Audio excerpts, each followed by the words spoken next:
Hello दोस्तों इस video में हम यूपी टेट के साइंस के विद्युत धारा से संबंधित महत्वपूर्ण क्वेश्चंस को देखेंगे। जी हाँ दोस्तों, इस वीडियो में हम उन क्वेश्चंस को देखने वाले हैं जो यूपी टेट के एग्जाम में, जी हाँ सही सुन रहे हैं आप, यूपी टेट के एग्जाम में पूछे जाते हैं। और दोस्तों इस वीडियो को देखने के बाद यूपी टेट के एग्जाम में यदि विद्युत धारा से कोई क्वेश्चन आता है तो निश्चित तौर से आप बना के आएंगे, तो वीडियो को आपको लास्ट जरूर देखना है। और दोस्तों यहाँ पे हम वही क्वेश्चंस देखने वाले हैं एकदम जीरो से। यदि आप कुछ भी नहीं जानते हैं विद्युत धारा के बारे में, तो वहाँ से लेके जो क्वेश्चंस आते हैं वहाँ तक आप जान जाएंगे, इतना मेरी गारंटी है। आपको वीडियो पूरा देखना है, ठीक है। तो वीडियो लास्ट जरूर देखिएगा। उससे पहले यदि आप नए हैं चैनल को सब्सक्राइब कर दीजिएगा यदि वीडियो पसंद आएगा तो चलिए शुरू करते हैं और जानते हैं क्या चीज़ें हैं, कैसे होता है। देखिए, विद्युत धारा से संबंधित क्वेश्चन या फिर विद्युत धारा एक चैप्टर ही है जिससे कंपटीशन वाले एग्जाम में निश्चित तौर से क्वेश्चन पूछता है। कोई भी कंपटीशन वाला एग्जाम उठा देख लीजिए, इंक्लूडेड यूपी टेट, तो यूपी टेट में भी ये क्वेश्चंस पूछे जाते हैं। तो देखिए, सबसे पहली बात ये होती है कि ये धारा क्या होता है, ये चालक क्या होता है, प्रतिरोध क्या होता है, एमीटर वोल्टमीटर क्या होता है, बंद स्विच खुली स्विच क्या होता है, घरों में किस क्रम में उपकरण जुड़े होते हैं, या फिर जो फ्यूज तार लगाया जाता है वह किस क्रम में जुड़ा होता है। इन सभी क्वेश्चन का आंसर आपको इस वीडियो में मिलेगा। देखिए, विद्युत धारा जो होता है, यहाँ पे सबसे पहले तो हम बात करते हैं आखिर कोई भी पदार्थ है या कोई भी परमाणु है तो उनमें क्या क्या चीज़ होता है। जब कोई भी परमाणु की संरचना आप देखेंगे तो वहाँ पे आपको सबसे बाहरी कक्षा में इलेक्ट्रॉन मिल जाएगा जो कि चारों ओर चक्कर लगाएगा, और प्रोटॉन तथा न्यूट्रॉन इसके नाभिक के बीच में स्थिर अवस्था में रहेंगे। ये चीज़ क्लियर है, ये चीज़ आप जानते होंगे, ठीक है ना। प्रोटॉन जो है, प्रोटॉन और न्यूट्रॉन इसके बीच में रहता है और इलेक्ट्रॉन नाभिक के चारों ओर चक्कर लगाता है, ठीक है ना। अब देखिए, यह इलेक्ट्रॉन चक्कर लगाता है, प्रोटॉन और न्यूट्रॉन स्थिर अवस्था में है। इसको आप अपने घर की तरह मान लीजिए आपके घर में 3 लोग हैं, जिसमें से जो इलेक्ट्रॉन है वो आपके पिताजी हैं, प्रोटॉन आपकी माताजी हैं, और न्यूट्रॉन कौन है? आप हैं, आप खुद आप, ठीक है। न्यूट्रॉन आप क्यों हैं? देखिए, न्यूट्रॉन क्या होता है? न्यूट्रल होता है, उदासीन होता है, किसी चीज़ से कोई मतलब नहीं होता, ठीक है ना। तो आप यदि ऐसे हैं तो आप कैसे हैं? न्यूट्रॉन है, क्योंकि कमाने का काम तो, बाहर रहने का काम तो प्रोटॉन का है, पिताजी का है। तो पिताजी का काम क्या होता है कि नाभिक के चारों ओर चक्कर लगाना या फिर घूम घाम के कमा के चीजें ले आना, घर पे देना, ठीक है। अब प्रोटॉन क्या होता है? पॉजिटिव चार्ज होता है, केवल नाभिक में या फिर घर के अंदर ही बैठा होता है, ये कभी बाहर नहीं निकलता, ठीक है। प्रोटॉन कभी बाहर नहीं निकलेगा, घर से बाहर नहीं निकलेगा, क्योंकि ये मम्मी है तो बाहर नहीं निकलेगी। पिताजी नाभिक के चारों ओर चक्कर लगाएंगे और कमा के लाएंगे, ठीक है। अब देखिए, जो इलेक्ट्रॉन है ये ही हमेशा चक्कर लगाता है, मतलब ये ही हमेशा एक जगह से दूसरी जगह तक शिफ्ट होगा। प्रोटॉन और न्यूट्रॉन कभी शिफ्ट होगा नहीं होगा। यहाँ पे बहुत महत्वपूर्ण चीज़ है, प्रोटॉन और न्यूट्रॉन कभी भी शिफ्ट नहीं होता है। इसका मतलब क्या है? इलेक्ट्रॉन ही वह ऐसा चीज़ है जो विद्युत धारा को ले जाने का काम करता है, क्योंकि विद्युत धारा इलेक्ट्रॉन या फिर आवेश, चार्ज, जो चार्ज का काम करता है वह यहाँ पे इलेक्ट्रॉन ही हो जाता है। Number of electron he charge कहलाता है। यहाँ पे कितना इलेक्ट्रॉन एक जगह से दूसरी जगह तक प्रवाहित हो रहा है, ठीक है ना। आवेश, यही आवेश जो इलेक्ट्रॉनों का प्रवाह होता है, यही एक तरीके से विद्युत धारा बना लेता है। जैसे कि जल का प्रवाह जल धारा, ठीक है ना, वायु का प्रवाह वायु धारा, उसी प्रकार से इलेक्ट्रॉन का प्रवाह क्या कहलाएगा? विद्युत धारा, ठीक है ना। इलेक्ट्रॉनों का प्रवाह क्या कहलाएगा? विद्युत धारा। मतलब इलेक्ट्रॉन कितनी तेजी से प्रवाहित हो रही है वही क्या कहलाता है? विद्युत धारा। क्या दिमाग में घुसा? निश्चित तौर से घुसा हुआ। देखिए, इलेक्ट्रॉनों का प्रवाह क्या कहलाता है? विद्युत धारा कहलाता है। अब यह बात आती है कि इलेक्ट्रॉनों का प्रवाह जो होता है यह किस प्रकार से होता है, कैसे गणना करेंगे कि कितना इलेक्ट्रॉन प्रवाहित हो रहा है, ठीक है ना। तो आइए समझते हैं और जानते हैं। देखिए, हमने समझा है कि इलेक्ट्रॉनों के प्रवाह को क्या कहते हैं? विद्युत धारा कहते हैं। तो इलेक्ट्रॉनों के प्रवाह के समय दर को, यहाँ पे अगर जो आप थोड़ा सा और बढ़िया से इसका डिफिनेशन देखना चाहेंगे तो इलेक्ट्रॉन के प्रवाह की समय दर को क्या कहते हैं? इलेक्ट्रॉन या फिर आवेश। इलेक्ट्रॉन क्या है? आवेश है, निगेटिव चार्ज है। तो इलेक्ट्रॉन या फिर आवेश के प्रवाह की समय दर को, आवेश को यदि Q से प्रदर्शित किया जाए तो आवेश के प्रवाह की समय दर को क्या कहते हैं? विद्युत धारा कहते हैं। क्या? आवेश के प्रवाह की समय दर को क्या कहते हैं? विद्युत धारा कहते हैं। आवेश के प्रवाह की समय दर को क्या कहते हैं? विद्युत धारा कहते हैं। मतलब कितना इलेक्ट्रॉन या कितना आवेश एक जगह से दूसरी जगह तक प्रति सेकंड में जा पा रहा है वही क्या कहलाता है? विद्युत धारा कहलाता है। अब यह धारा जो होता है यह किधर से किधर की ओर प्रवाहित होता है? बहुत ही महत्वपूर्ण क्वेश्चन है, और ये बहुत ही लोगों का कंफ्यूजन यहाँ पे रहता है कि आखिर धारा किधर से किधर की ओर बहता है। देखिए, सबसे पहले यह माना गया था कि जो धारा का प्रवाह होता है वह पॉजिटिव टू निगेटिव होता है, प्लस से माइनस की ओर। जो बड़ी वाली प्लेट रहती है उसको क्या कहते हैं? पॉजिटिव। जो बड़ी वाली प्लेट रहती है उसको कहते हैं पॉजिटिव, जो छोटी वाली प्लेट रहता है उसको क्या कहते हैं? निगेटिव। तो ऐसा माना गया था अगर जो कोई भी परिपथ है, कोई भी वैद्युत परिपथ है, तो इस वैद्युत परिपथ में जो इलेक्ट्रॉन का प्रवाह होगा या फिर धारा का प्रवाह होगा वह प्लस से माइनस की ओर होगा, ऐसा माना गया था। लेकिन बाद में यह पता चला कि आवेश की जगह पे यहाँ पे जो धारा का प्रवाह हो रहा है ये असल में इलेक्ट्रॉन का प्रवाह हो रहा है, और इलेक्ट्रॉन हमेशा माइनस या फिर निगेटिव टर्मिनल से निकलेगा। तो यहाँ पे कन्फ्यूजन आ गया। तो यह देखा गया, अब चूंकि हर थियरी बन चुकी थी इस पॉजिटिव वाले से संबंधित कि प्लस को हम बड़े वाले प्लेट को मानेंगे, प्लस से ही धारा को निकालेंगे, ऐसा कह दिया गया था। तो यह कहा गया चलिए ये पारंपरिक तरीका है वैद्युत धारा की दिशा को दर्शाने का। वैद्युत धारा की दिशा को दर्शाने का क्या है? पारंपरिक तरीका है। जबकि जो इलेक्ट्रॉनिक धारा होता है या फिर जो इलेक्ट्रॉन किधर से किधर की ओर प्रवाहित होता है, इसका सही यह है कि यह माइनस से प्लस की ओर, इलेक्ट्रॉन किधर से किधर की ओर प्रवाहित होता है?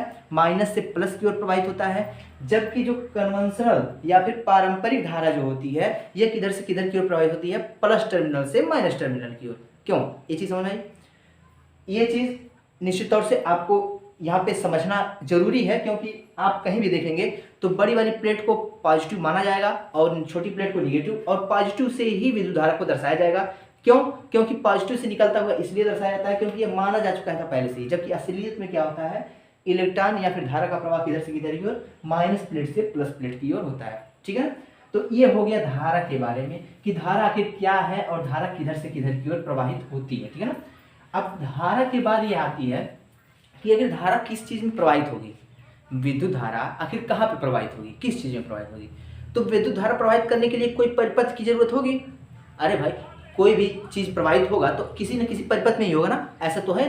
तो जहां पे परिपथ में, जिस परिपथ में विद्युत धारा प्रवाहित होगा उसी को क्या कह दिया गया? चालक, कंडक्टर। ठीक है ना? जिस परिपथ में विद्युत धारा का प्रवाह होगा या फिर जिस परिपथ में इलेक्ट्रॉन का फ्लो होगा उसे क्या कह दिया गया? चालक कह दिया गया। और जिस परिपथ में विद्युत धारा का प्रवाह नहीं होगा उसे क्या कह दिया गया? कुचालक कह दिया गया। तो चालक में क्या होता है? विद्युत धारा का प्रवाह होता है। चालक में विद्युत धारा का प्रवाह होता है, कुचालक में विद्युत धारा का प्रवाह नहीं होता है। अब इसमें भी बात आती है कि कौन सबसे बढ़िया चालक है, कौन सबसे खराब चालक है।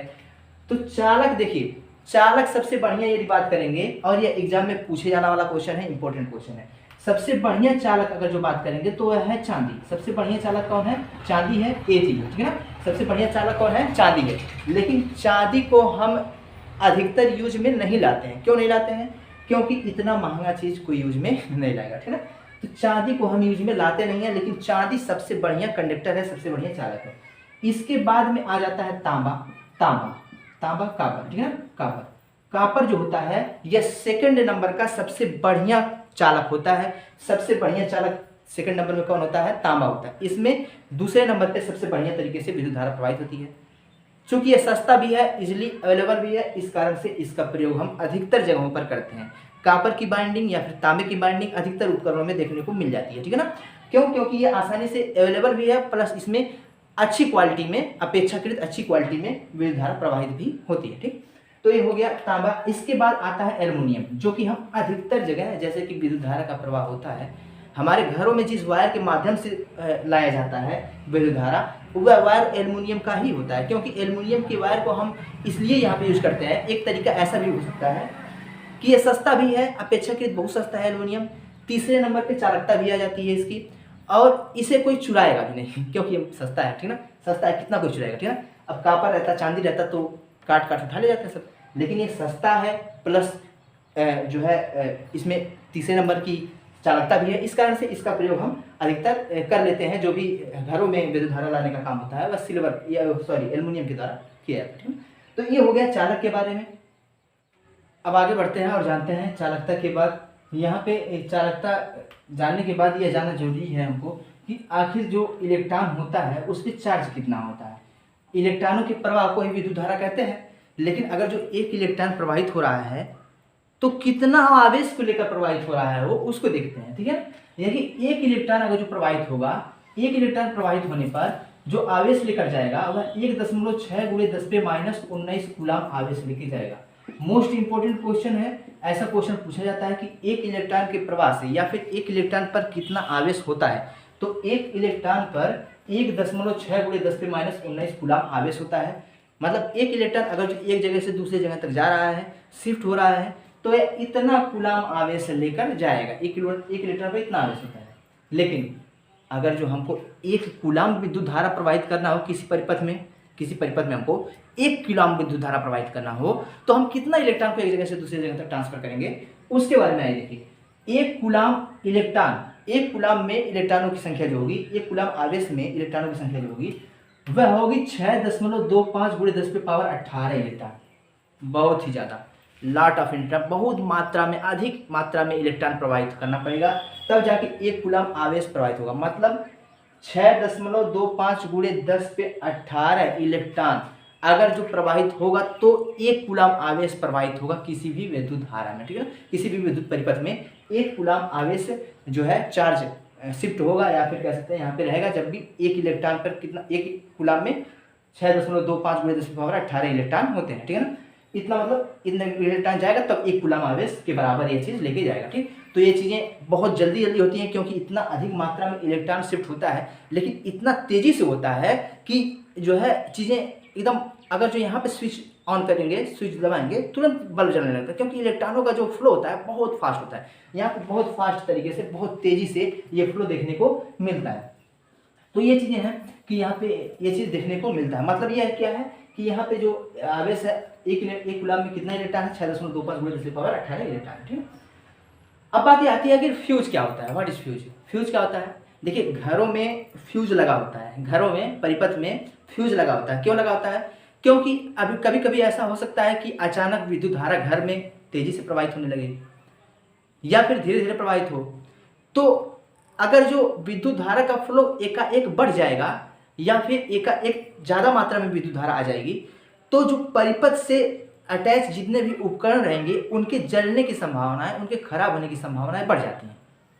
अब इस संभावना को कम करने के लिए हम किसी भी विद्युत परिपथ में फ्यूज लगा देते हैं। फ्यूज लगाने से क्या होगा कि जब विद्युत परिपथ में एकाएक अधिक मात्रा में धारा प्रवाहित होगी तो वह फ्यूज टूट जाएगा, और फ्यूज टूटकर अवरोध पैदा कर देगा। मतलब यह है कि उस सर्किट को ब्रेक कर देगा, सर्किट को तोड़ देगा।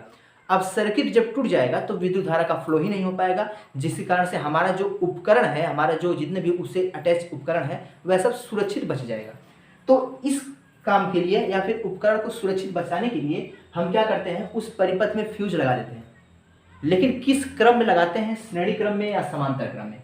तो ये इंपॉर्टेंट क्वेश्चन बनता है कि फ्यूज को घरों में किस ऑर्डर में या फिर किस क्रम में संयोजित किया जाता है, लगाया जाता है। तो कॉम्बिनेशन जो इसका होता है वो होता है सीरीज में, श्रेणी क्रम में जो है संयोजित किया जाता है, श्रेणी क्रम में संयोजित किया जाता है।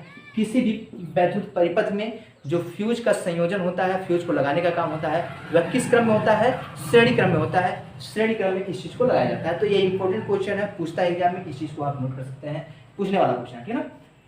तो ये श्रेणी क्रम में लगता है। फ्यूज के बारे में समझ में आ गया। फ्यूज किस चीज़ का बना होता है, फ्यूज जो है टीन का बना होता है, जिनका गलनांक कम होता है, जिस भी पदार्थ का गलनांक कम होगा, शीशे का, टीन का, ठीक है ना, उन जिनका गलनांक कम होगा उन्हीं से बनाया जाएगा। गलनांक कम होने का मतलब क्या है, जल्दी गल जाएगा। अगर जो विद्युत धारा प्रवाहित होगा तो वह जल्दी से, मतलब अगर जो क्षमता से ज़्यादा विद्युत धारा प्रवाहित होने लगेगा तो तुरंत गल जाएगा, खराब हो जाएगा, जिससे कि अवरोध पैदा हो जाएगा, ठीक।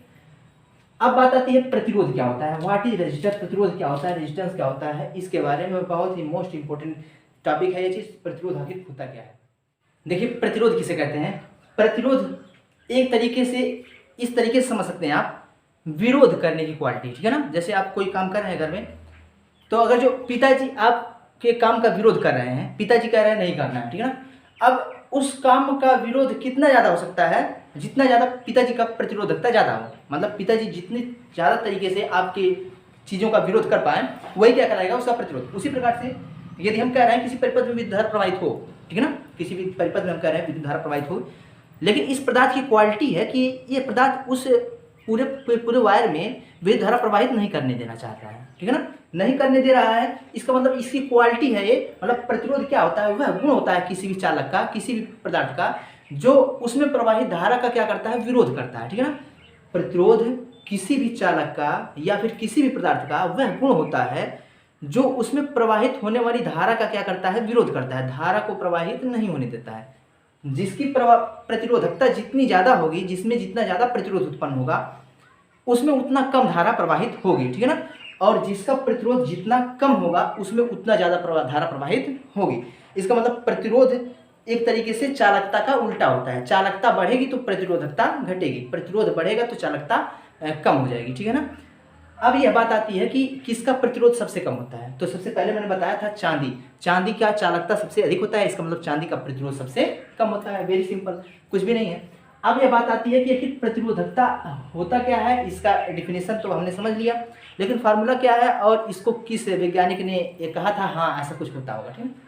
तो ओम नामक वैज्ञानिक थे जिन्होंने अपना नियम दिया था। ओम ने नियम दिया था।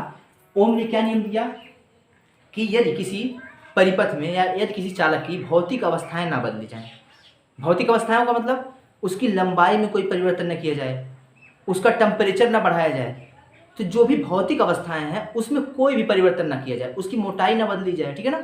तो भौतिक अवस्थाएं अगर जो किसी भी चालक की नहीं बदली जाती हैं, नहीं जो है डिस्टर्ब की जाती है, तो उसमें प्रवाहित उसके सिरों के बीच जो विभवांतर उत्पन्न होगा, उस चालक के सिरों के बीच जो विभवांतर उत्पन्न होगा, वोल्टेज जो होगा, विभव में जो अंतर होगा, वह विद्युत धारा के अनुक्रमानुपाती या समानुपाती होगा। अब बात आती है वोल्टेज क्या होता है, तो वोल्टेज को अभी हम देखने वाले हैं, ठीक है ना।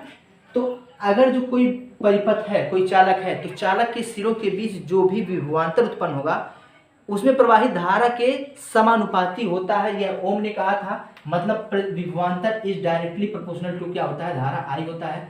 विभवांतर का मान, अगर जो धारा का मान बढ़ाते जाएंगे तो विभवांतर का मान क्या होता, बढ़ता जाएगा। मतलब धारा का मान जैसे जैसे बढ़ेगा वैसे वैसे विभवांतर का मान भी बढ़ता जाएगा। ये समानुपाती है, डायरेक्टली प्रोपोर्शनल है। तो अगर जो धारा का मान बढ़ेगा तो निश्चित तौर से विभवांतर का मान भी बढ़ेगा।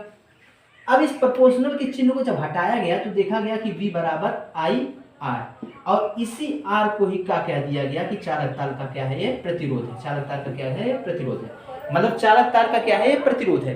प्रतिरोध एक समानुपाती नियतांक है, जो कि ओम के नियम को जब हम और आसानी से समझने की कोशिश करते हैं तो उसमें ये कांस्टेंट निकल के सामने आता है। V बराबर आई आर होता है, ठीक है ना। आर क्या है, एक प्रतिरोध है, एक कांस्टेंट है।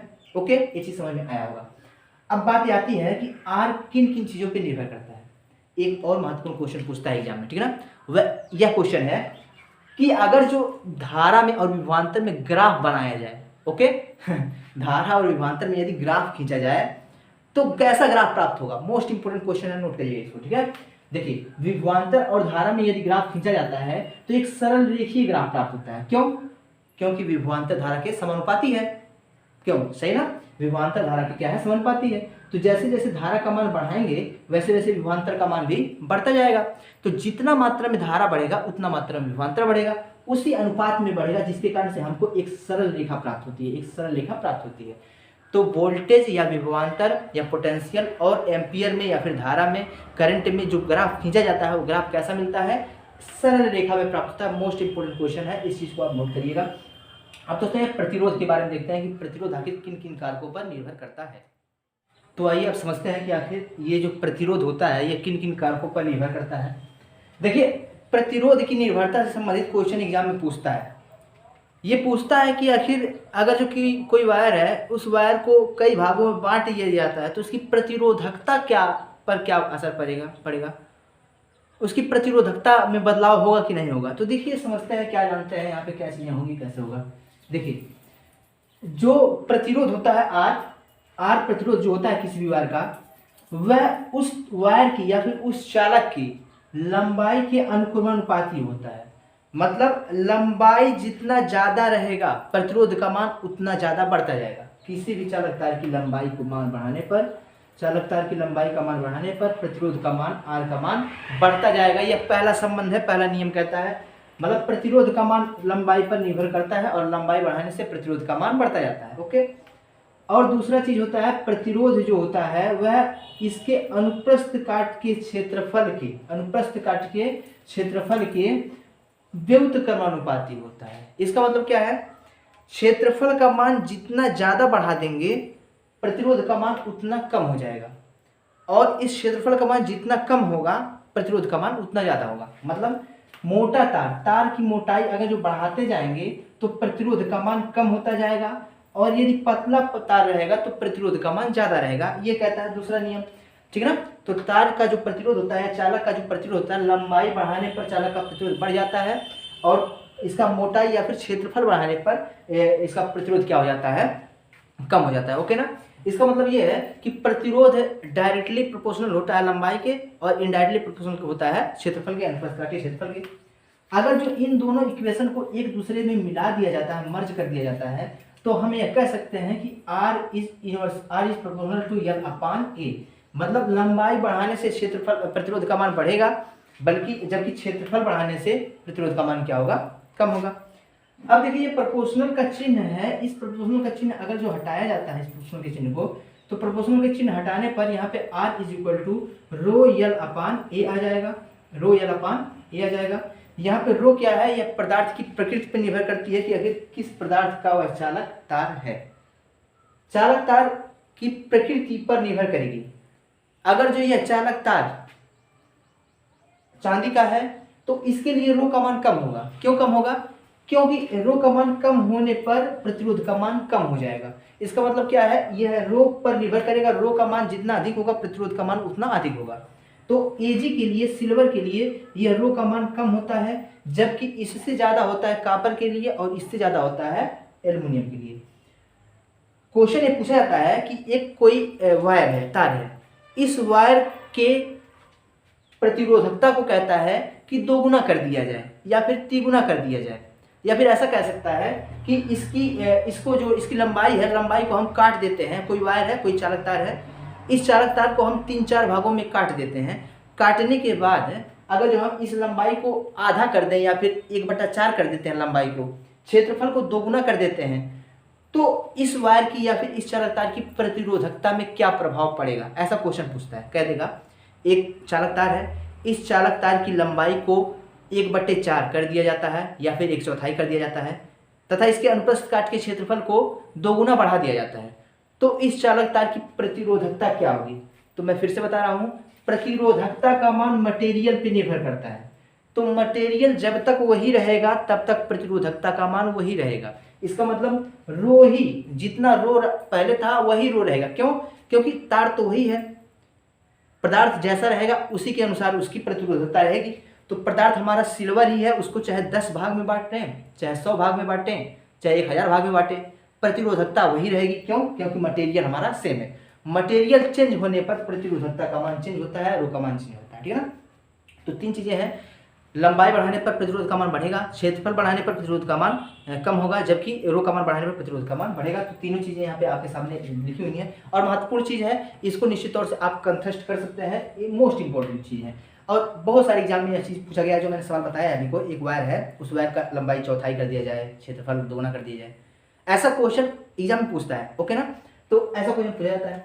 एक क्वेश्चन पूछा जाता है दोस्तों कि एम्पियर किसका मात्रक है, विद्युत धारा का मात्रक है। विद्युत धारा का एसआई मात्रक क्या होता है, एम्पियर। आवेश का एसआई मात्रक क्या होता है, कूलाम। प्रतिरोध का एसआई मात्रक क्या होता है, ओम। ओम कह सकते हैं या फिर आप कह सकते हैं वोल्ट बटे एम्पियर, वोल्ट बटे एम्पियर, वोल्ट बटे एम्पियर। तो वोल्ट बटे एम्पियर कह सकते हैं या फिर कह सकते हैं ओम। ओम का यह सिंबल होता है, ओम ऐसे बनाया जाता है। ठीक है ना। तो ये ओम का यह सिंबल है। तो प्रतिरोध का मात्रक क्या होता है, ओम होता है। यहां तक हो गया। अब बात आती है कि आखिर ये जो प्रतिरोध होता है इसका कितना प्रकार से संयोजन किया जा सकता है किसी परिपथ में, तो ये जानते हैं इसके बारे में। अब दोस्तों बात ये आती है कि ये जो जो प्रतिरोधों का संयोजन है ये कितने प्रकार से किया जा सकता है। तो प्रतिरोधों का संयोजन मुख्यतः 2 प्रकार से होगा। मुख्यतः क्या 2 ही प्रकार से होता है, एक तो मिक्स वाला होता है। तो 2 प्रकार से कौन कौन सा होता है, एक श्रेणी क्रम संयोजन होता है, एक समांतर क्रम संयोजन होता है। अब बात आती है कि श्रेणी क्रम संयोजन क्या होता है, समांतर क्रम संयोजन क्या होता है। ठीक है ना। तो देखिए यदि हमारे पास एक वायर है, ठीक है ना, एक तार है, इसी तार में बीच बीच में हम प्रतिरोध लगा दें। एक वायर है, एक वायर खड़ा था हमारे पास, इसी वायर के बीच बीच में हम क्या लगा दें, प्रतिरोध लगा दें। देखिए यहाँ पे प्रतिरोध हमने लगा दिया है, यहाँ पे 3 प्रतिरोध हमने लगा दिया है। तो यह कैसा क्रम कहलाएगा, श्रेणी क्रम, क्योंकि एक श्रेणी में है, एक सीरीज में है। ठीक है ना। इस कारण से क्या कहलाता है, श्रेणी क्रम संयोजन। इसमें क्या होता है, पहले प्रतिरोध का जो दूसरा भाग होता है वह दूसरे प्रतिरोध के पहले भाग से आकर जुड़ा होता है। ठीक है ना। तो इस प्रकार का संयोजन क्या कहलाता है, श्रेणी क्रम संयोजन कहलाता है। तो श्रेणी क्रम संयोजन इसे कहते हैं। जबकि दूसरा वाला क्या है, समांतर क्रम संयोजन, पैरेलल, मतलब एक दूसरे के समांतर, एक दूसरे के ऊपर नीचे। अगर जो ऐसा संयोजन है तो क्या कहलाता है, वो समांतर क्रम संयोजन। जैसे कि अगर जो हम बात करें कि अगर जो कोई प्रतिरोध ऐसा है, यहाँ पे एक वायर है, यहाँ पे दूसरा वायर है, इस वायर में प्रतिरोध लगा हुआ है, यहाँ पे तीसरा वायर है, इस वायर में प्रतिरोध लगा हुआ है। तो इस प्रकार का जो संयोजन प्राप्त होगा इसको क्या कहते हैं, समांतर क्रम संयोजन। क्योंकि देखिए एक वायर के दूसरा वायर पैरेलल है, एक दूसरे के समांतर है, दूसरा वायर तीसरे वायर के पैरेलल है, समांतर है। तो इस प्रकार का संयोजन क्या कहलाता है, समांतर क्रम संयोजन कहलाता है। समांतर क्रम संयोजन को एक नाम से और जानते हैं, पार्श्व क्रम संयोजन, ठीक है ना। पार्श्व क्रम संयोजन कहेगा एग्जाम में, समांतर क्रम संयोजन कहेगा, या पैरेलल कॉम्बिनेशन कहेगा, पैरेलल क्रम संयोजन कहेगा। तो आप इसी चीज को मानेंगे। इसमें क्या होता है, एक तार का, सभी तार का जो पहला वाला प्रतिरोध होता है या एक सिरा होता है वह एक ही बिंदु पे जुड़ा होता है और दूसरा सिरा दूसरे बिंदु पर जुड़ा होता है, ठीक है ना। दूसरा सिरा दूसरे बिंदु पर और पहला सिरा पहले बिंदु पर जुड़ा होता है। जब इस प्रकार का संयोजन प्राप्त होगा तो इसे हम क्या कहेंगे, श्रेणी समांतर क्रम संयोजन। इसको क्या कहेंगे, समांतर क्रम संयोजन। जबकि ये ऊपर वाला हमारा क्या है, श्रेणी क्रम संयोजन है, ठीक। तो ये चीज निश्चित तौर से आपके दिमाग में आया ना, आ गया ना, हाँ ठीक। तो आ गया। तो यहाँ पे देखिए ये श्रेणी क्रम संयोजन, ये समांतर क्रम संयोजन है।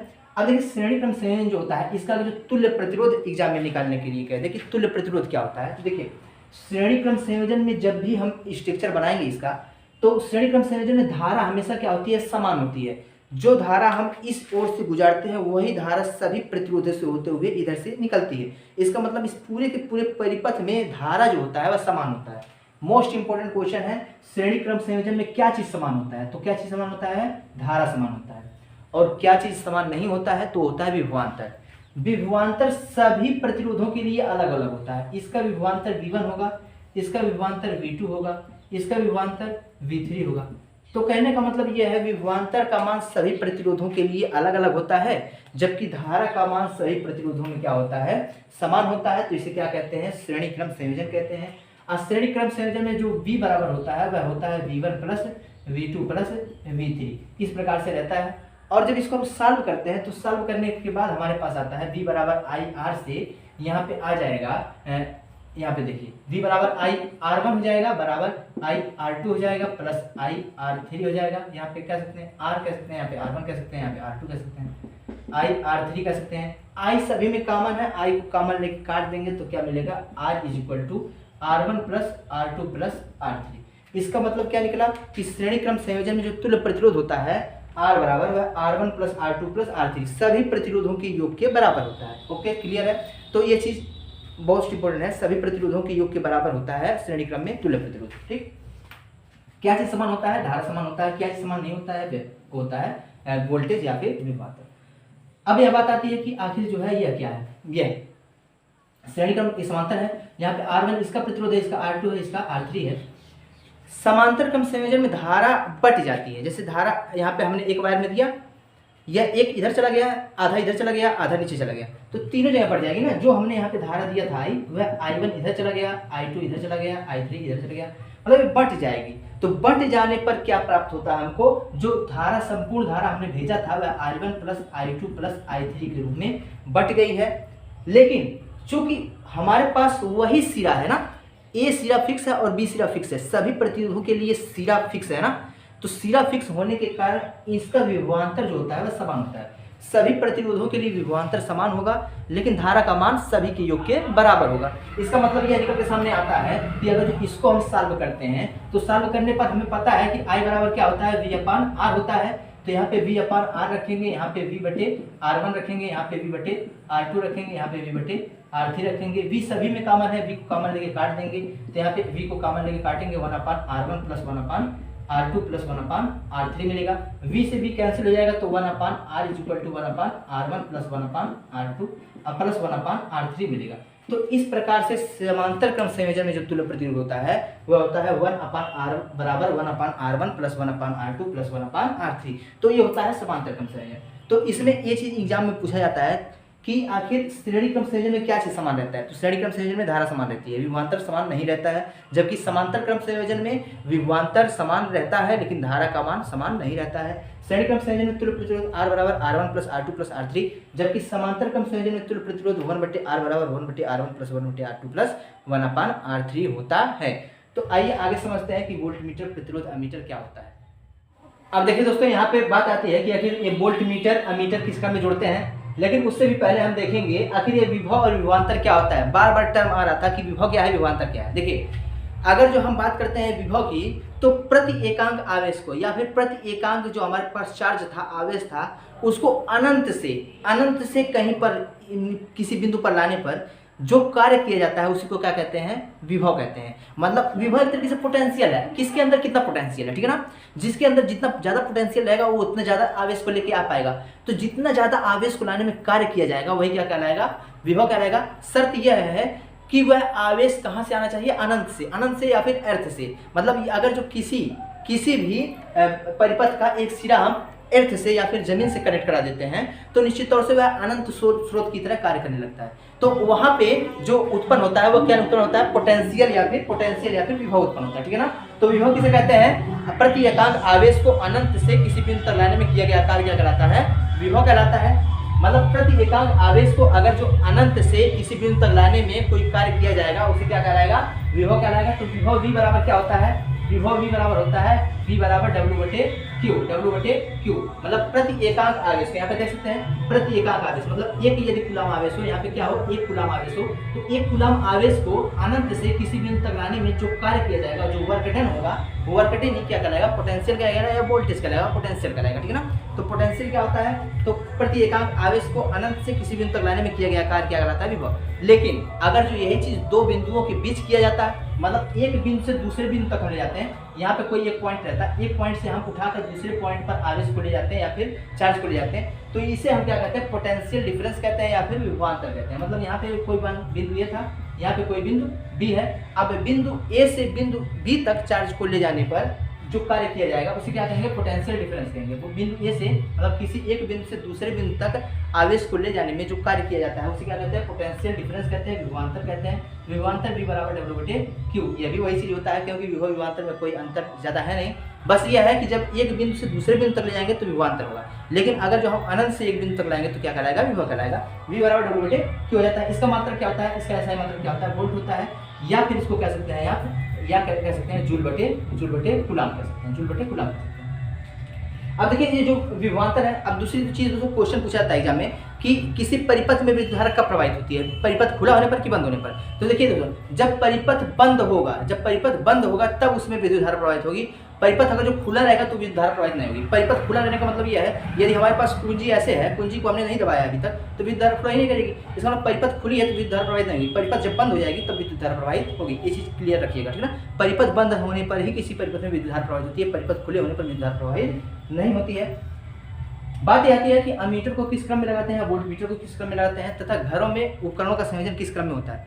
घरों में कोई भी उपकरण है उसको हम समांतर क्रम में संयोजित करते हैं, क्योंकि श्रेणी क्रम में संयोजित करेंगे तो श्रेणी क्रम में संयोजित करने से धारा का मान क्या होगा, धारा का मान तो सेम रहेगा, लेकिन वोल्टेज क्या होगा, वोल्टेज सभी के लिए अलग अलग हो जाएगा। वहाँ पे वो चीज़ें जो है डिफरेंस क्रिएट कर देंगी, इसलिए हम श्रेणी क्रम में न लगाकर समांतर क्रम में लगाते हैं, ताकि जो समांतर क्रम में लगाने से सभी का वोल्टेज एक समान बना रहता है, ठीक है ना। तो वहाँ पे हम समांतर क्रम में, घरों में जो संयोजन होता है उपकरणों का किस क्रम में होता है, समांतर क्रम में होता है। घरों में AC अल्टरनेटिव करंट रहता है, DC करंट नहीं रहता है। घरों में कौन सा करंट रहता है, अल्टरनेटिव करंट रहता है। ये भी इंपॉर्टेंट क्वेश्चन पूछा जाता है। और ये पूछा जाता है कि वोल्टमीटर को किस क्रम में लगाते हैं, तो वोल्टमीटर को हमेशा वोल्टमीटर से नापा जाता है विभवांतर या फिर वोल्टेज।